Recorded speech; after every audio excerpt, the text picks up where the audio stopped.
필립의 사연방을 찾아주신 구독자 여러분, 유튜브 시청자 여러분 모두 환영합니다. 오늘의 사연은 기상천외, 포복절도할 시원하고 통쾌한 반전 사이다 이야기입니다. 둘이 듣다가 하나가 사라져도 모를 만큼 재밌으니 모두 집중해서 들어주시면 진심으로 감사하겠습니다. 그럼 사연을 읽어보겠습니다. 안녕하세요. 30대 중반의 이혼을 겪은 돌싱녀입니다. 결혼해서 평범하게 사는 게 얼마나 힘들고 어려운 일인지 제대로 깨닫고 돌아왔더니 다음 사랑을 만나는 게 아직 두렵습니다. 제가 어떤 시댁과 남편을 만나고 무슨 일이 있었는지 사연을 몇 자 적어보겠습니다. 지극히 평범한 집안에서 자란 저는 학자금 대출을 받아 여느 젊은이들처럼 숱한 알바를 하며 졸업을 했고 눈을 좀 낮춰서 중소기업에 들어갔습니다. 월급이 많지는 않았지만 배울 것도 많고 재밌어서 만족하며 다녔답니다. 그리고 대표님이 직원들에게 애정을 많이 주는 분이셨어요. 대표님은 저에게 학원도 보내주셨고 여러 책들을 사주시며 자기 사람으로 만들려고 애를 많이 써주셨답니다. 또 학자금 대출금이 조금 남아있었는데 이를 대표님이 대신 내주셨어요. 지은씨, 왜 또 한숨이야? 아직 학자금 대출금 때문에 허덕이고 있는 거야? 아, 죄송합니다. 저도 모르게 한숨이 나왔네요. 그런데 이놈의 대출금은 갚아도 끝이 없네요. 얼마나 남았는데? 그래도 거의 다 갚았어요. 200만 원 정도 남았어요. 아이고, 그동안 회사에서 번 돈으로 빚만 갚으면서 살았구나. 안쓰럽네. 에휴, 기분이다. 내가 남은 대출금 갚아줄 테니까 이번 달 월급 받으면 어디 바람이라도 쐬고 와. 유급으로 며칠 휴가 줄 테니까. 네? 빚을 대신 갚아주시고 휴가까지요? 대표님 저한테 왜 이렇게 잘해주세요? 그야 내 식구니까 그렇지. 우리 2년 동안 정 많이 들지 않았나? 하여튼 그동안 지은씨가 일을 잘해주기도 했고 날 잘 따라줘서 뭐라도 해주고 싶어. 그러니까 거절하지 말고 받도록 해. 대표님 감사해요. 저한테 이렇게 큰 관심과 도움을 준 사람은 대표님이 유일해요. 앞으로 더 열심히 일하겠습니다. 진심으로 고맙습니다. 그렇게 저는 회사 대표님 덕분에 남은 빚도 갚고 여행도 다녀올 수 있었죠. 그래서 회사 일을 더 열심히 하는 계기가 되었는데 이때부터 대표님이 저를 중요한 자리에 데리고 나가셨습니다. 투자자들과 거래처, 자매 결연한 회사들끼리 함께 다니며 일을 많이 배웠답니다. 앞으로 나 대신 지은씨가 일을 처리해 줄 수 있겠지? 다들 얼굴 텄으니까 중요한 일은 자기가 맡아서 해봐. 네? 저 혼자 관계자들을 만나서 처리하라고요? 너무 큰 일을 맡기시는 거 아닌가요, 대표님? 지은씨, 자기가 믿을 만한 사람이어서 시키는 거야. 이젠 나도 오른팔 하나쯤은 둬야 하지 않겠어? 일이 바쁘고 힘들다 보니까 요즘 번아웃이야. 그러니까 자기가 책임자라 생각하고 열심히 해봐. 내가 뒤에서 팍팍 밀어줄게. 대표님은 저를 보통 직원들과는 확실히 다른 대우를 해주셨습니다. 제 역량을 넓히고 키워서 나중에 큰 자리를 주시겠다는 말씀도 하셨답니다. 이유가 어찌되었든 저를 예뻐라 해주시고 믿어주셔서 최선을 다해 일했어요. 다행히 일 처리함에 있어서 문제가 되는 경우는 한 번도 없었습니다. 반년 동안 담당하는 일이 산더미처럼 쌓여 있었는데 하나도 빠지지 않고 완벽하게 처리했죠. 그러자 대표님이 이번에는 다른 제안을 하셨습니다. 지은씨가 기대 이상으로 잘해줘서 너무 고마워. 정말이지 보면 볼수록 탐나는 사람이라니까? 지은씨 혹시 사귀는 남자 있나? 아니요. 대표님 덕분에 열심히 일하느라 남자 만날 틈이 없네요. 그리고 전 돈 버는 게 더 재밌어서 연애 가고 싶고 그러진 않아요. 어허, 남친이 없다고? 잘 됐네. 그럼 내 동생 한번 만나보지 않을래? 자기보다 2살 많고 하는 일은 재개발 사업을 하고 있어. 건물 짓고 팔아먹고 뭐 그런 일이야. 인물도 괜찮고 돈도 잘 벌어. 대표님은 금수저로 알려져 있어서 동생 또한 자기 사업을 하고 있는 능력 있는 사람이었답니다. 저는 대표님이 저에게 많은 걸 전수해주고 챙겨주는 게 고마워서 거절할 이유가 없었어요. 네, 좋아요. 한번 만나볼게요. 그런데 대표님 동생분이 절 마음에 들어하지 않으면 어떡하죠? 그건 걱정하지 마. 벌써 자기 사진 보여줬더니 빨리 소개해달라고 난리라고. 정말요? 감사하게도 좋게 봐주셨나 봐요.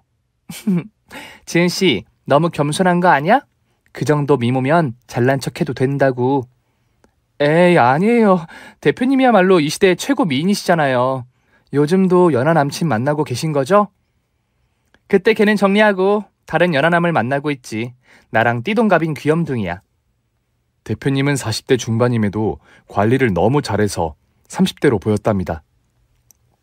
게다가 능력과 지성까지 겸비하고 있으니 연하남들이 득달같이 달려들었죠.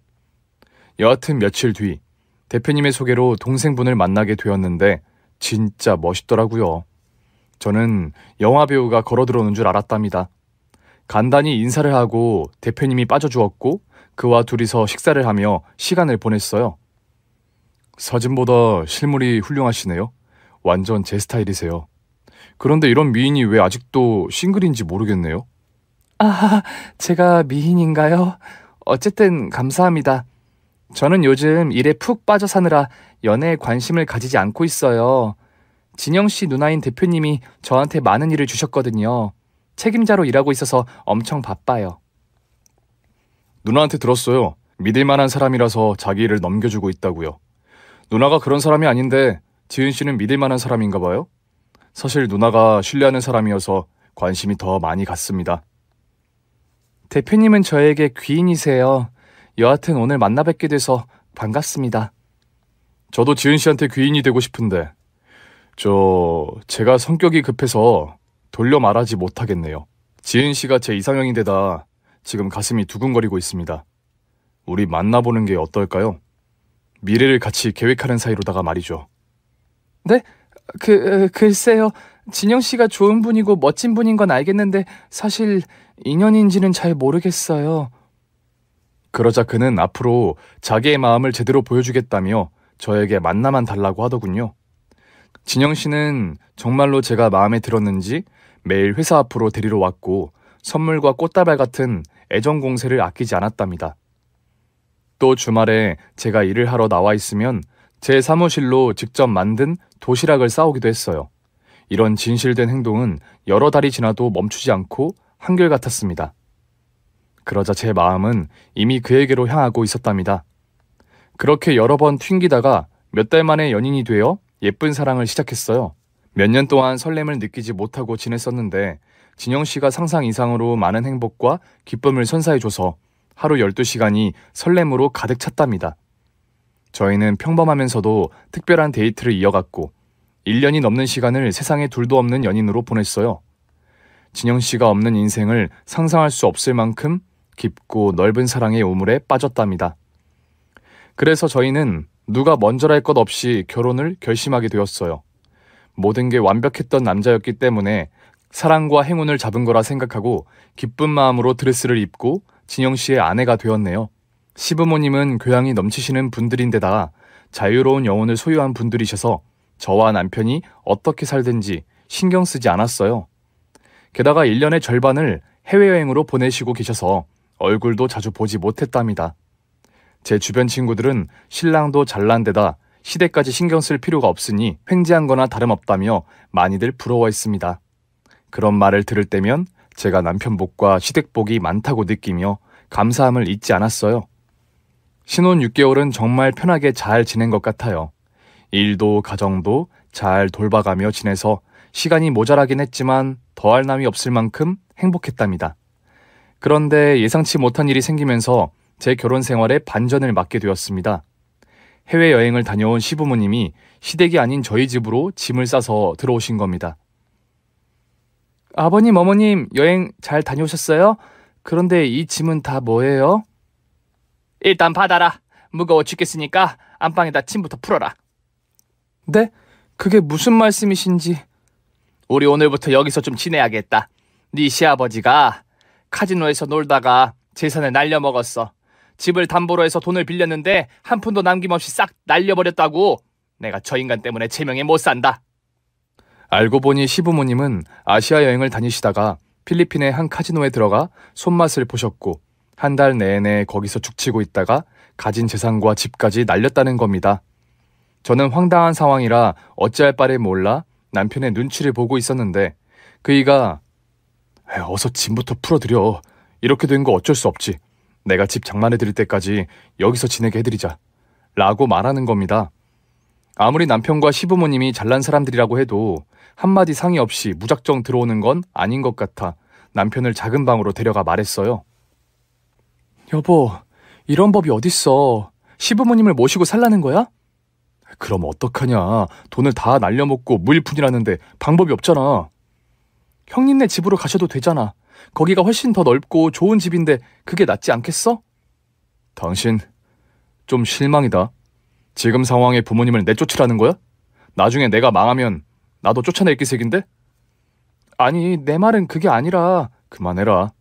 당분간만 지내게 해드리고 집 장만해 드릴 테니까 조용히 나가서 짐이나 풀어드려. 그의 말을 들어보니 제가 괜한 말을 한 것 같아서 미안하다는 말을 건네고 곧장 안방에 짐을 풀어드렸어요. 그리고 저희 짐을 작은 방으로 옮겼죠. 시부모님과의 동거가 시작되자 제 결혼 생활에 먹구름이 끼기 시작했습니다. 교양이 넘치고 차분한 분들로 알고 있었는데 그건 제가 시부모님을 자주 뵙지 못했기 때문에 느꼈던 거였어요. 시부모님과 처음으로 아침을 맞게 되자 보통 분들이 아니라는 걸 깨달았죠.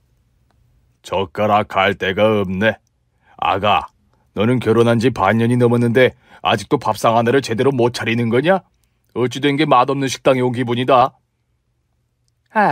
진짜 어이가 없네. 그동안 내 아들한테 이런 밥을 먹인 게야? 내가 바빠서 들여다보지 않았다고 살림을 이따구로 해? 집안 꼬라지도 마음에 안 드는데 밥까지 못하니까 배신당한 기분이다. 알아서 잘할 줄 알았는데 말이야. 죄송해요. 제가 살림할 시간이 부족해서요. 형님 밑에서 책임자로 일하다 보니까 주말에도 쉬지 못하고 일하고 있어요. 얘가 변명까지 하네? 그러니까 네 말은 회사 다니니까 살림은 나 몰라라 해도 된다는 거냐? 아니요. 제 말 뜻은 그게 아니라 어머님, 아버님 죄송합니다. 앞으로는 신경 많이 쓰도록 하겠습니다. 시부모님은 냉랭하게 쏘아보시며 잔소리를 하셨는데 남편은 남의 일인 마냥 신경 쓰지 않고 밥 먹는 데만 집중하고 있었습니다. 이렇게 첫날부터 신혼집에서 시월들을 시작하게 되었답니다. 시부모님은 특별한 직업이 없어서 집에만 내내 계셨는데 티스푼 하나도 닦지 않을 정도로 집안에 손도 대지 않으셨습니다. 제가 저녁 늦게 퇴근해서 집에 들어가면 놀라울 정도로 집안이 지저분했어요. 시어머니는 집에만 계시면서도 옷을 하루에 2벌씩 갈아입으셨는데 뱀허물 벗듯이 여기저기 옷을 흘려놓으셨고 어디서 배달을 시켜 드셨는지 몰라도 뒷정리를 하나도 하지 않아 음식물 냄새가 진동했답니다. 뿐만 아니라 침대 커버와 이불, 베갯잇을 호텔에서 지내던 것처럼 매일 세탁하라고 시키셔서 한밤중에 세탁기를 돌리고 시부모님이 침실에 가시기 전에 준비를 해 놓아야 했답니다. 잘난 남편 얻었다는 죄로 매일이 고생이었죠. 주말에는 회사 일을 집으로 가져와 하면서 삼시세끼를 챙겨드렸는데 늘상 마음에 들지 않는다며 짜증을 부리셨어요. 넌 정말 할 줄 아는 게 하나도 없구나. 무슨 배짱으로 살림도 안 배우고 내 아들이랑 결혼을 한 거지? 너 같은 애한테 비하면 엄청 과분한 남자인데 말이야. 내 말이 틀렸니? 네? 제가 많이 부족했죠. 죄송합니다, 어머님. 노력한다고 하는데 마음에 드시지 않았나 봐요. 노력한다고 될 문제가 아니야. 잘해야지. 내 딸 말로는 네가 일머리가 있다고 하던데 실망인걸? 내가 여기서 잠시만 머물려고 했는데 안 되겠다. 네가 잘하는 꼬라지를 보일 때까지 눌러 앉아야겠어. 시어머니가 결단의 말씀을 내리자 가슴이 무너지는 기분이었습니다. 안 그래도 피곤하고 힘든데 호텔 룸서비스 마냥 매일 침대볼을 빨고 청소와 밥까지 해서 바쳐야 하니 이대로 가다간 몸이 남아나지 않을 것 같았답니다. 돌파구를 찾아야 할 것 같아 조언을 얻으려고 회사 대표이자 정신적 지주인 신우이에게 슬쩍 말을 걸었어요. 형님, 제가 요즘 시부모님 모시느라 정신이 없네요. 일하는 것도 너무 힘들고요. 몸이 2개라도 모자랄 상황입니다. 그래서 어쩌라고? 지금 나한테 우리 부모님 모셔가라는 거야? 아니면 회사 일을 줄여달라는 거야? 옳게. 회사에서 사적인 말을 꺼내는 것도 어이가 없는데 내 앞에서 우리 부모님 모시는 게 힘들다고 투정 부리는 건 좀 아니지 않나? 그리고 회사 일이 힘들면 얼마나 힘들다고 이러는 거지? 자기가 멀티플레이가 안 되는 거냐고. 나한테 비빌 생각 말고 내가 시키는 일, 우리 부모님 모시는 일 둘 다 소홀히 하지 말고 똑바로 해. 제 편이라고 생각했던 신우이는 철저한 이기주의자였습니다. 아, 네. 제가 생각이 짧았던 것 같아요. 죄송해요, 형님. 제가 잘못한 건가 싶어서 진심으로 뉘우치고 앞으로는 말 조심해야겠다고 생각했습니다. 그렇게 집에서는 식자지를 받아가며 며느리로 지냈고 회사에서는 신우이가 할 일을 죄다 처리하며 지냈답니다. 특히 신우이는 제가 힘들다고 말을 꺼낸 시점부터 저를 대하는 게 180도 달라졌어요. 옳게. 나 내일이랑 모레 회사 안 나올 거니까 나 대신 투자자들한테 PPT 준비해서 발표 좀 해. 투자금 유치가 목적이니까 제대로 하는 게 좋을 거야. 네? 내일 있을 회의에서 저한테 발표를 하라고요? 형님, 지금부터 자료를 만들어도 시간이 부족하잖아요. 게다가 저는 집에 가서 며느리로 시간을 보내야 한다고요. 그래서 어쩌라고. 밤을 새워서라도 만들면 될 거 아니야. 아, 몰라. 만약 투자자들이 마음에 들지 않는다고 하면 옳게 자리는 위태로워질 거야. 그런 줄 알고 알아서 준비해. 결국 집으로 돌아가 시부모님께 호텔 서비스를 제공하고 늦은 밤에 노트북을 켜고 일을 시작했답니다. 동이틀 무렵 겨우 시간 내 발표 준비를 끝냈고 다시 며느리 모드로 개미처럼 일하다가 회사로 출근했어요. 아주 다행히 투자자들이 제 발표에 만족해서 추가 투자를 유치하는데 성공해서 제 자리를 지킬 수 있었습니다. 그리고 신우이는 무슨 바람이 났는지 회사에 코빼기도 보이지 않고 저에게 매일 보고를 받았답니다. 재주는 곰이 넘고 돈은 왕서방이 받는다는 말처럼 일은 제가 다 처리하고 신우이는 결과만 확인하고 알아서 벌리는 매출을 독식했죠. 한편 남편은 제가 시부모님께 모진 소리를 듣든 말든 신경도 쓰지 않고 방치했고 신우이 때문에 더한 고생을 하고 있음에도 격려 따윈 하지 않았답니다. 여보, 진짜 너무한다고 생각하지 않아? 나 요즘 사는 게 너무 힘들어. 집에서나 밖에서나 식자지를 당하고 살고 있다고. 잠도 반의 반으로 줄여서 3시간도 자지 못하고 산단 말이야. 그런데 당신은 수수방관하고만 있을 거야? 내가 안쓰럽지도 않냐고.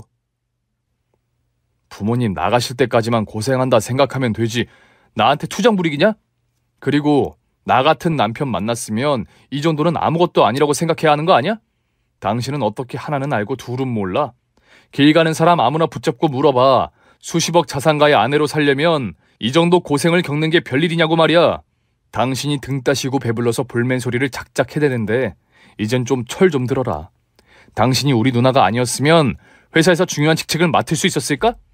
나랑 결혼하지 않았으면 이런 고급 아파트에 살 수 있겠냐고. 제발 조용히 좀 살자. 안 그래도 요즘 사업하는데 골치 아픈 일이 많은데 당신까지 얹지 말고 말이야. 당신 말하는 거 너무 웃긴다. 당신이 잘난 건 알겠는데 꼭 갑과 을이 존재하는 것처럼 말한다? 재산 없고 평범한 나는 갑질 당해도 상관없다는 거야? 에휴, 말하기도 지친다. 그만 좀 나불대고 가서 빨래나 해. 화장실에 쉰내가 풀풀 나니까. 그이는 연애 때와 신혼 초와는 다르게 배려심이라곤 눈꼽만치도 없었습니다. 시댁 식구들과 똑같이 이기주의자였더라고요. 화가 나고 자존심도 상하긴 하지만 시부모님이 나가시고 둘이 지내다 보면 좋아질 거라 믿고 남편의 재수없는 말과 행동을 지워버렸습니다. 그런데 시부모님은 1년이 지나도록 저희 집에서 나가지 않으셨어요. 남편이 집 한 채 해드릴 능력도 있는데도 저를 교육하겠다는 명목으로 계속 붙어 계셨네요. 우리가 나가려고 생각을 해봐도 네가 집안일을 못해도 너무 못해서 마음이 놓아지지 않아 못 나가겠다. 물론 요리 실력 좀 늘고 살림 실력이 늘긴 했어도 내 성에 차지 않는다고. 어머님, 그럼 얼마나 더 잘해야 하는지 기준점이라도 알려주세요. 저 하루에 3시간도 못 자고 있다고요. 할 만큼 한 것 같은데 그만하고 두 분이 지내시는 게 어떠세요? 뭐야? 지금 네가 우릴 내쫓겠다고 말하는 게냐? 이거 정말 어이가 없네. 너 우리가 재산 날려먹었다고 이렇게 대하는 거냐? 어머님, 그런 게 아니라 이제 그만 따로 살아도 되지 않겠느냐는 말씀이에요. 일하는 며느리가 여기서 얼마나 더 잘해야 해요? 매일 호텔 서비스만큼 열심히 모셨잖아요. 뭐? 호텔 서비스? 지나가는 개가 없겠다. 우리가 묵던 호텔에 비하면 넌 동네 여관방 수준이야. 밥도 시장 바닥에서 파는 하등한 수준이고 지금 네 싸갈머리를 보니까 더 나가기 싫어진다. 이제부터는 니년 인성교육도 좀 해야겠어. 인성이요? 제 인성이 어떻다고 그런 말씀을 하세요? 이것 봐라. 끝까지 바득바득 말대답하는 버르장머리 없는 게 보이는데 인성이 바닥인 걸 모르겠냐? 없는 집구석에서 자랐어도 싹수는 있는 줄 알았는데 역시나 없는 것들은 무식하고 예의가 없어. 세상 불변의 법칙이라고. 야, 네 부모도 이 모양이냐? 그대로 배웠으니까 똑같겠지? 으유. 친정 부모님까지 들먹이며 막말까지 해서 저는 폭발하고 말았답니다. 어머님, 세상에서 가장 나쁜 게 부모 욕하는 거예요. 가장 무식한 게 남의 부모가 어쩌네 하면서 쌍스러운 말을 하는 거라고요. 뭐야? 그럼 내가 무식한 년이라는 거냐? 허! 이젠 바득바득 대들다 못해 시애미한테 이따위 소리를 해? 이 개참년아! 제 분노에 시어머니는 2배로 분노하며 제 뺨을 올려쳤습니다. 그런데 더 기가 막히던 건 시아버지와 남편은 그걸 가만히 구경만 하고 있더군요. 뿐만 아니라 손에 과자를 집어먹으며 영화 감상하는 꼴을 하고 있었답니다.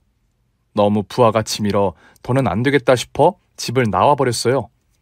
그때 이혼이라는 걸 왜 하는지 이해가 되었고 저도 그중 하나가 될 수 있겠다는 생각이 들었습니다. 그렇게 집을 나오긴 했지만 발걸음이 친정으로 향하지 못했어요. 행복하게 잘 살고 있는 줄 아시는 부모님께 괜한 걱정과 근심을 안겨드리기 싫었기 때문이죠. 그래서 갈 곳 없는 저는 회사에 나갔어요. 휴게실 소파에 누워 잠을 청했고 다음날 아침에 쓰라린 가슴을 꾸역꾸역 참으며 일을 진행했답니다. 신우이가 모든 걸 들었는지 저를 대표실로 불러 앉혔어요. 그리고 이전과 다르게 제 편을 들어주셨습니다. 옳게, 많이 힘들었지? 에휴, 우리 부모님이 원래 좀 빡세. 같이 살면 좀 피곤하다고. 괜히 동조했다간 또 욕을 먹고 시부모님 귀에 들어갈까봐 마음이 없는 말로 대답했습니다. 아니에요. 모두 제가 부족한 탓이죠. 어제 집을 나온 건 진심으로 잘못했다고 생각합니다. 오늘 다시 집으로 들어가서 시부모님께 사과드릴게요. 아니야, 그럴 거 없어. 오늘부터는 내 집에 와서 지내. 올케가 요즘 많이 힘들어하는 것 같으니까 잠시 머물라고. 우리 부모님은 내가 잘 설득해서 나가게 해드릴게. 정말요? 형님 감사해요. 형님 덕분에 한시름 놓겠어요. 그런데 시부모님이 괜찮다고 하실까요? 걱정하지 마. 내가 알아서 잘 말해줄 테니까. 깍쟁이 이기주의 신우이가 웬일인지 저를 이해해준 데다 쉴 곳까지 빌려주었답니다. 그런데 신우이 집에 가서 지내기 시작했는데 하루 이틀은 그냥 지나갔어요. 제가 기본적인 살림을 해서 밥값은 하면서 지냈죠. 그런데 제가 알고 있던 커리어 우먼 신우이는 사생활이 굉장히 난잡해 보였습니다. 회사 일을 저에게 다 떠넘기고 어딜 가나 했더니 어린 남자들을 돌아가면서 만나고 있더라고요. 시도 때도 없이 걸려오는 연하남들에게 콧소리를 내가며 귀여운 척을 심하게 했답니다. 매일 누군지 모를 남자들과 술이 떡이 되도록 마시고 외박을 하거나 새벽에 들어왔어요. 저는 괜히 끼어들고 싶지 않아 신우이가 무슨 짓을 해도 상관하지 않았습니다. 그런데 신우이에게 아주 심각한 술 주사가 있었어요. 옳게, 나와봐. 이 어린 년이 회사 대표님이 오셨는데 쳐 자고 있는 게 말이 돼? 형님 무슨 일이세요? 시간이 새벽 3시예요. 얼른 들어가서 쉬세요. 연병하고 있네. 야, 닥치고 가서 라면이나 끓여와. 너 짜파구리 알지? 그거 해와. 지금이요? 알겠어요. 싫다고 했다간 또 무슨 말을 들을 것 같아 억지로 몸을 움직여 주방으로 들어갔습니다. 그리고 짜파구리를 끓여 신우이 앞에 가져다 줬더니 코를 골고 자고 있는 겁니다. 저는 한숨을 내쉬고 그냥 방으로 들어가 잠이 들었는데 30분 뒤에 신우이가 또 소리를 고래고래 질렀어요. 이 우라질려나! 당장 나와! 형님 무슨 일이세요? 왜 욕을 하고 그러세요? 너 일부러 탱탱 불어 터지게 짜파구리를 끓여온 거냐? 너 같으면 이거 먹겠니? 형님, 아까 끓여왔는데 주무시고 계셨잖아요. 그 사이 라면이 뿜 거고요. 하여튼 말은 겁나게 많네?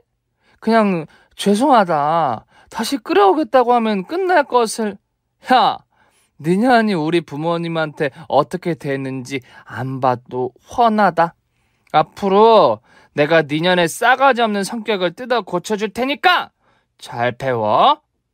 뭐해? 가서 짜파구리 다시 끓여오지 않고. 이제 보니 시댁 식구들은 저한테 예의를 가르치는 게 아니라 복종하는 인간으로 만들고 싶어 안달이 난 것 같았습니다. 신우이의 개진상 술주정은 매일 연결되었습니다. 술은 하루도 빠지지 않고 처마시니 주정을 매일 봐야 했죠. 신우 집에서 지내면 좀 나을 거라 생각했는데 시부모님이나 신우나 도찐 개찐이었어요. 그리고 신우이 집에서 지내는 동안 남편은 저에게 전화 한 통을 하지 않았습니다. 제가 먼저 전화를 걸어야 했죠. 여보, 요즘 어때? 나 없으니까 살맛이 나? 가정부 구했어.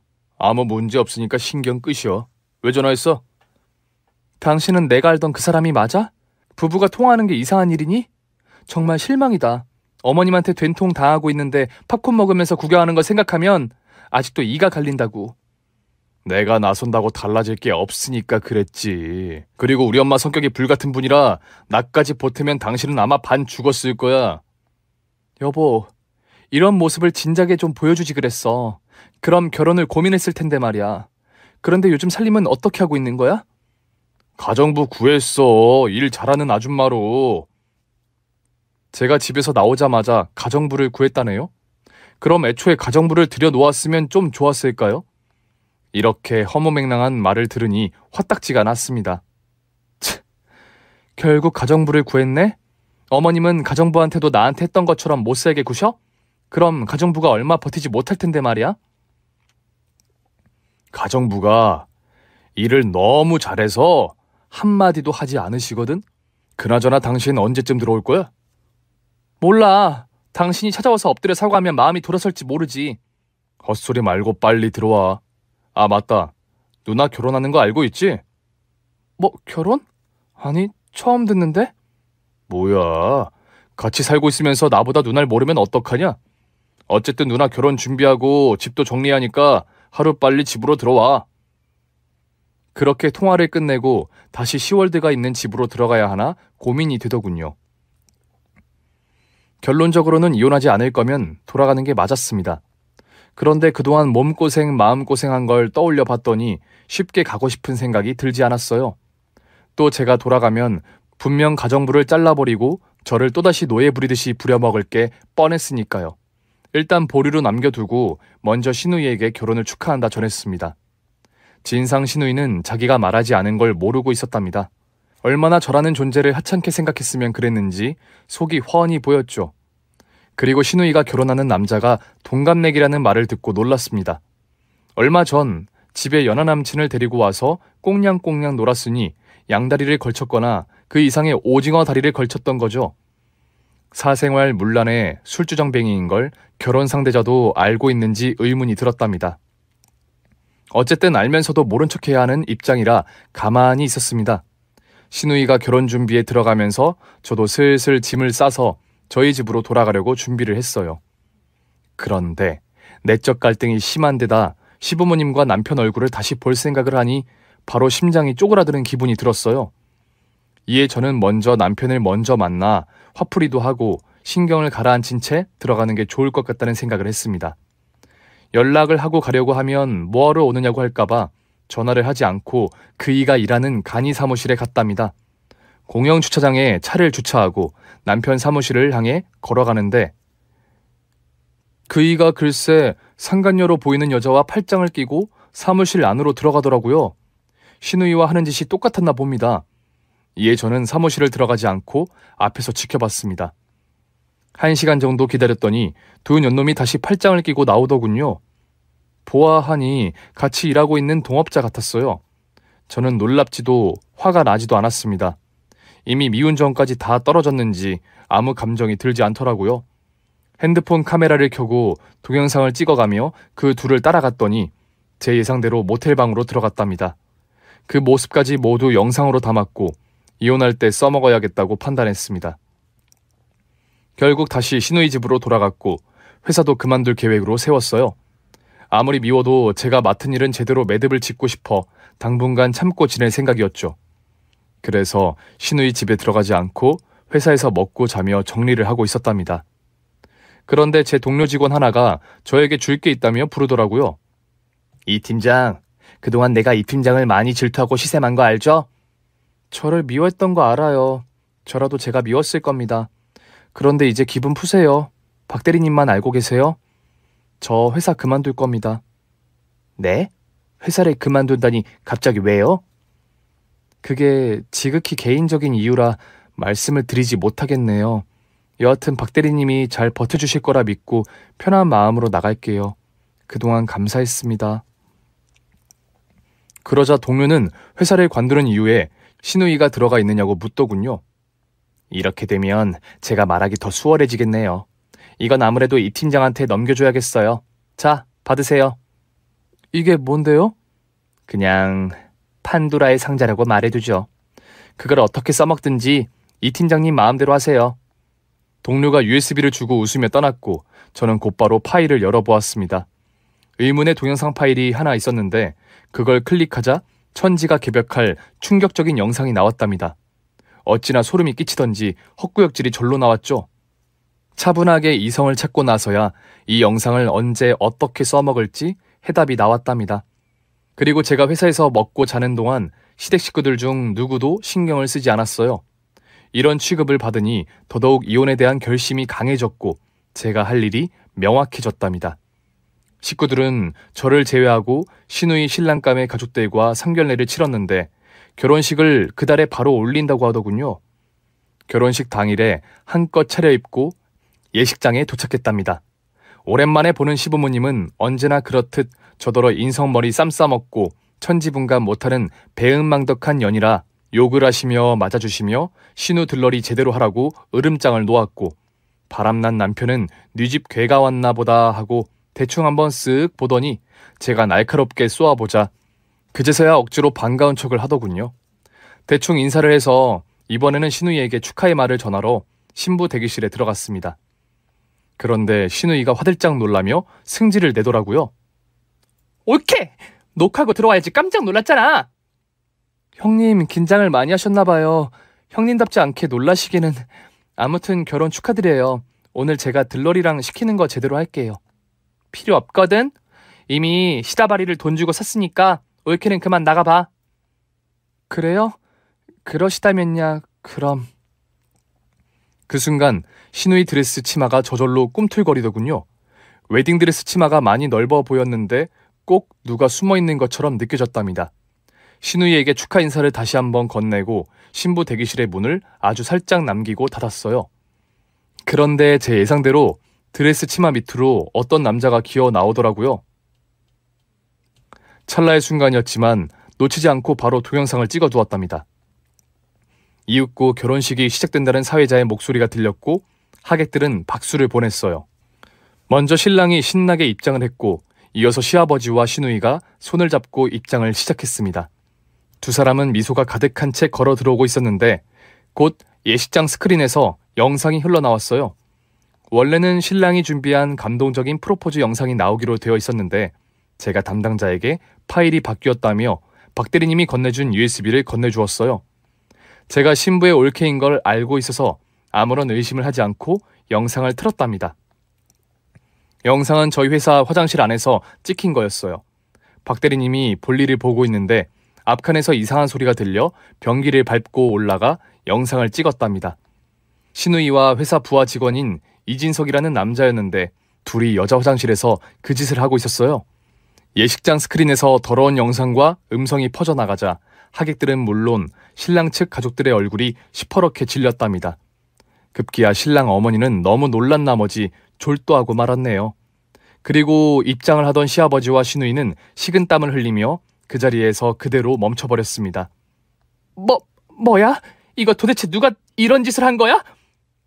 너 인연 이런 취미가 있는 걸레년이었냐? 자기야, 이거 나 아니야. 누군가 나한테 누명을 씌운 거라고. 저 큰 화면에 네 면상이 그대로 나오는데 다른 사람이라고? 이마의 점 위치까지 다 똑같은데 발뺌을 해?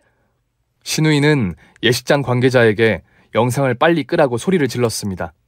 그러자 스크린의 화면이 사라졌어요. 하지만 사람들은 아직 충격에서 나오지 못해 다들 입을 쩍 벌리고 있었습니다. 그런데 신우이는 낯짝이 얼마나 두꺼운지 조금도 부끄러워하지 않더라고요. 자기야, 이거 다 지난 일이야. 예전에 사귀었던 남자라고. 자기 과거 보는 그런 남자 아니지? 우리 결혼식 진행하자. 아무렇지 않게 이어가자고. 그 말에 신랑은 신우이의 뺨을 날렸습니다. 그리고 악소리를 내기 시작했어요.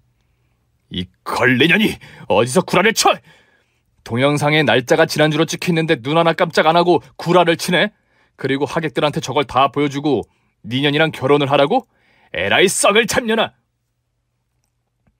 신우이가 바닥에 나뒹굴자 시아버지가 뭐하는 짓이냐며 들이댔어요.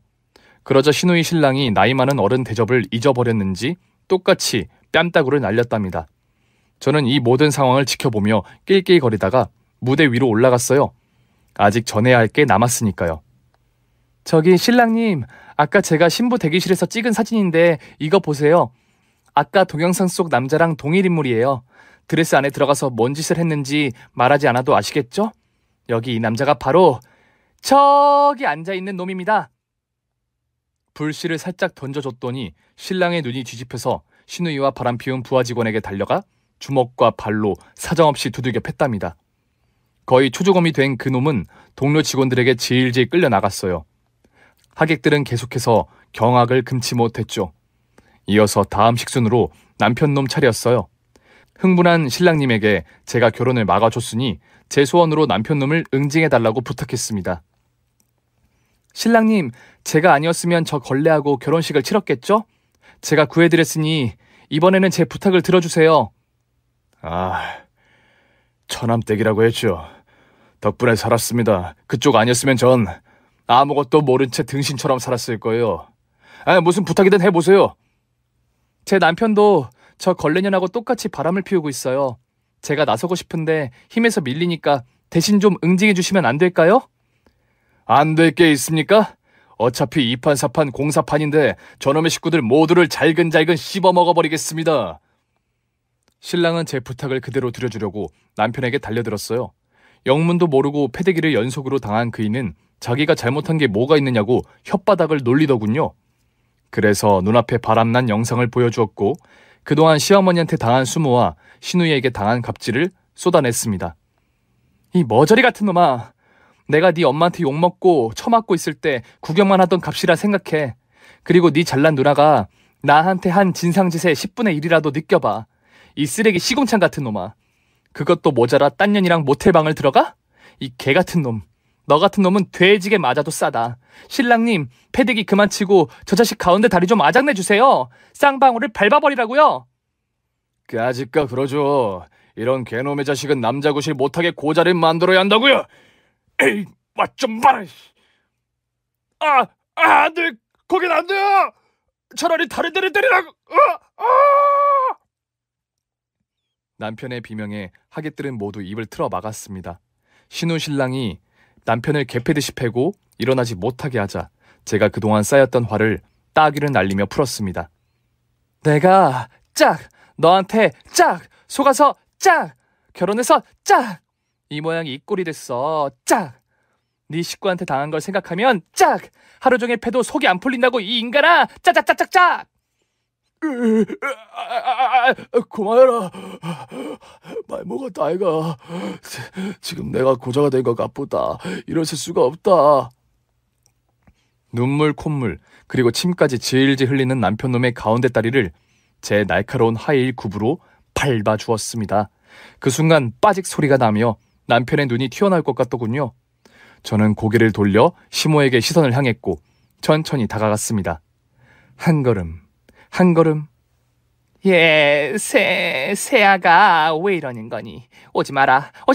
이만하면 됐잖아. 얼마나 더 많은 피를 흘려야 만족을 하겠까? 시어머니는 뒷걸음질을 하다가 당신의 한복 치마에 발이 걸려 뒤로 자빠지고 말았답니다. 쿵 하는 소리와 함께 기절하고 말았죠. 이로써 저의 1차 복수는 여기서 그치게 되었어요.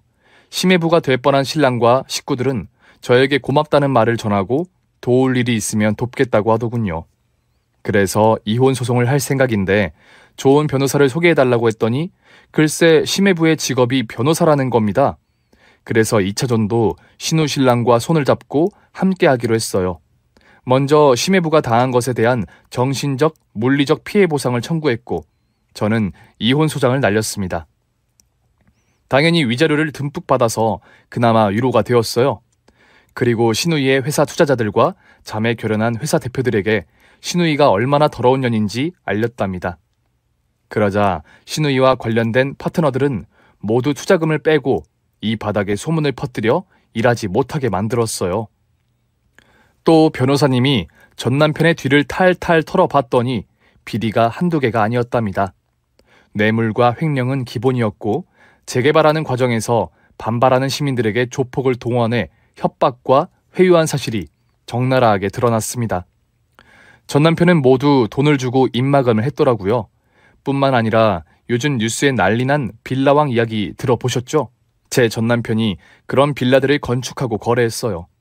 집들을 타인 명의로 돌려놓고는 전세 계약을 하고 돈을 꿀꺽하고 계약이 끝나도 돌려주지 않았죠. 타인 명의이기 때문에 그동안 안 잡히고 잘 살았던 겁니다. 그렇게 돈을 불려서 더 많은 곳에 재개발 투자를 하며 돈놀이를 하고 있던 거죠. 여하튼 모든 게 털린 전 남편은 재산을 몰수당해 전세 피해자들에게 돈을 돌려주고 나머지는 정부에서 압수했어요.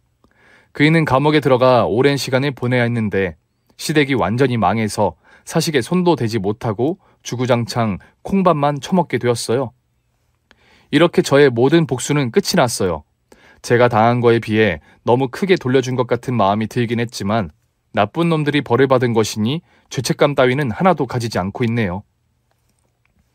그렇게 돌싱이 된 저는 더럽고 추악한 시댁 식구들에게 벗어나 혼자 살기 시작했습니다. 친정에 들어가 살려고 생각해 봤는데 불효를 한 것 때문에 못 가겠더라고요.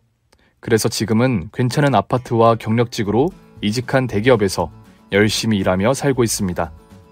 앞으로 언제가 될지 모르지만 좋은 남자가 생기면 재혼을 생각해 보려고 해요. 지금 당장은 시댁의 시자만 들어도 치가 떨려서 결혼 생각은 제로, 아니 마이너스랍니다. 이렇게 저의 2년 남짓한 결혼 생활을 들려드렸는데 저의 힘들었던 심정을 이해해 주시겠죠? 그럼 제 사연은 여기서 그만 줄이겠습니다. 모두 안녕히 계세요. 오늘의 사연이 재밌으셨다면 구독과 좋아요를 꼭 눌러주세요. 저는 내일도 변함없이 여러분을 찾아오겠습니다. 감사합니다.